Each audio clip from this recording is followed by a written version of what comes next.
আসসালামু আলাইকুম। আপনার বাচ্চা কি খেতে চায় না? অনেক সময় ছোট বাচ্চারা খেতে একদমই চায় না। এতে মা বাবা চিন্তায় পড়ে যান। কিন্তু জোর করে খাওয়ালে বাচ্চা আরও বিরক্ত হয়। তাই খাওয়ানোর সময়টাকে আনন্দের মতো করে তুলতে হবে। প্রথমেই খাবারে সাজসজ্জা আকর্ষণীয় করুন। রঙিন প্লেট, কার্টুন আকারে কাটা ফল বা সবজি, এমনকি ভাতকে ছোট বলের মতো করে পরিবেশন করলে বাচ্চারা আগ্রহ নিয়ে খেতে শুরু করে। খাওয়ানোর সময় গল্প বা গান গাওয়া খুব কাজে দেয়। যেমন খাবারকে খেলনার মতো করে মজা করে পরিবেশন করা যেতে পারে। এতে বাচ্চা খাবারের সাথে খেলা করে, আবার খেয়েও ফেলে।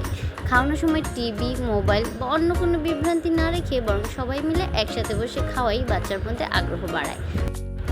মনে রাখা দরকার, বাচ্চাকে জোর করবেন না। যদি সে না খেতে চায় কিছুক্ষণ পরে আবার চেষ্টা করুন। বাচ্চা ক্ষুধার্ত হলে সে নিজেই খাওয়ার জন্য আগ্রহ দেখাবে। সবচেয়ে বড় বিষয় হলো ধৈর্য আর ভালোবাসা। চাপ নয়, বরং মজার স্নেহ দিয়েই বাচ্চাকে খাওয়াতে হবে।